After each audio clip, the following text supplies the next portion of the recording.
1 अप्रैल से नया टैक्स कानून, जानिए क्या क्या बदल जाएगा। नमस्कार, मैं हूं आपके साथ आयुषी गुप्ता।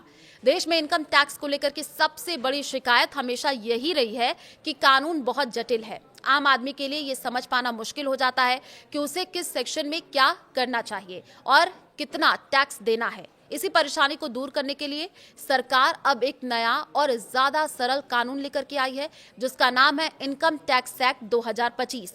ये नया कानून 1 अप्रैल से पूरे देश में लागू होगा और करीब 64 साल पुराने इनकम टैक्स एक्ट 1961 की जगह लेगा। इनकम टैक्स एक्ट 1961 उस दौर में बनाया गया था जब भारत की अर्थव्यवस्था आज जैसी डिजिटल और आधुनिक नहीं थी। समय के साथ इसमें सैकड़ों संशोधन होते चले गए।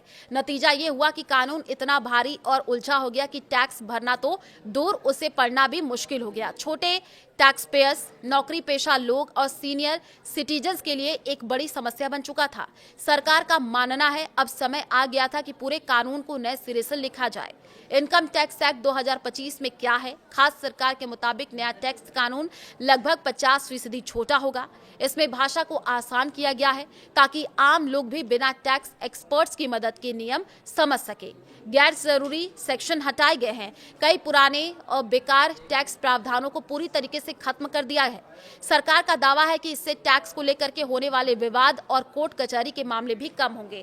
टैक्स रेट वही, नियम आसान हुए हैं। देखिए, सबसे बड़ी राहत की बात यह है कि टैक्स की दरों में कोई बदलाव नहीं किया गया है, यानी आपकी टैक्स स्लैब वही रहेगी जो पहले थी। ये कानून रेवेन्यू न्यूट्रल है, मतलब सरकार की कमाई पर भी इसका कोई असर नहीं पड़ेगा। फर्क सिर्फ इतना होगा कि अब टैक्स भरने के नियम ज्यादा साफ और समझने में आसान होंगे। तो असेसमेंट ईयर का झंझट खत्म हो जाएगा। अब तक इनकम टैक्स में प्रीवियस ईयर और असेसमेंट ईयर जैसे मुश्किल शब्द लोगों को भ्रमित में डाल देते थे।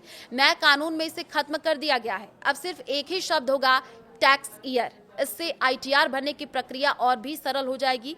इसके अलावा अगर कोई टैक्स पेयर ये तय तारीख के बाद भी रिटर्न फाइल करता है तो उसे टीडीएस रिफंड पाने का अधिकार मिलेगा, जो पहले आसान नहीं था। सरकार ने ये साफ किया है कि बजट 2026-27 में टैक्स से जुड़े जो भी नए बदलाव होंगे, चाहे वो पर्सनल टैक्स हो, कॉर्पोरेट टैक्स या एचयूएफ से जुड़े नियम, सभी को इसी नए इनकम टैक्स एक्ट 2025 के तहत शामिल किया जाएगा।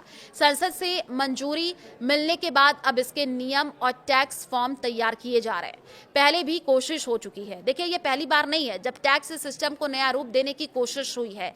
साल 2010 में डायरेक्ट टैक्स कोड लाने का प्रयास हुआ था, लेकिन वो सफल नहीं हो सका। बाद में 2017 में एक कमेटी बनाई गई, जिसकी रिपोर्ट के आधार पर अब ये नया कानून तैयार किया गया है। इनकम टैक्स एक्ट 2025 का मकसद साफ है, टैक्स सिस्टम को सरल, पारदर्शी और भरोसेमंद बनाना। टैक्स वही रहेगा, लेकिन समझना अब आसान होगा।